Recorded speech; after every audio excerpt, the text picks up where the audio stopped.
மச்சக்கொட்டை இதை நைட்டே ஊற வச்சு காலையில் 3 விசில் விட்டு உப்பு போட்டு காலையில் ஒரு கப்பு டிஃபனுக்கு எடுத்துட்டிங்கன்னா அவ்வளோ ஹெல்த்தியான ஒரு டிஃபன் சொல்லலாம். காலையில் இட்லி தோசை சாப்பிட்றதோட இந்த மச்சக்கொட்டை ஒரு கப் எடுத்துக்கிட்டால் அவ்வளோ ப்ரோட்டீனுங்க.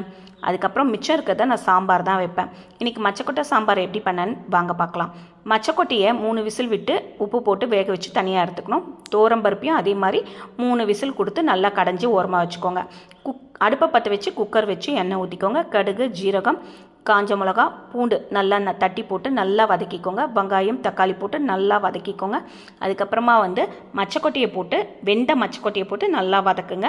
உப்பு, மஞ்சள் போட்டு நல்லா ஃப்ரை பண்ணிவிட்டு பருப்பு தண்ணியை ஊற்றி ஃபஸ்ட்டு பருப்பில் தண்ணி கொஞ்சம் ஊற்றி பருப்பு தண்ணியை ஊற்றி கொதிக்க வைங்க.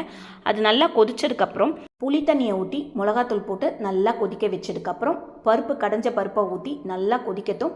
கொதிச்சதுக்கப்புறம் ஆஃப் பண்ணிவிட்டு சாப்பிட்டு பாருங்கள் இந்த மச்சக்கொட்டை சாம்பாரை.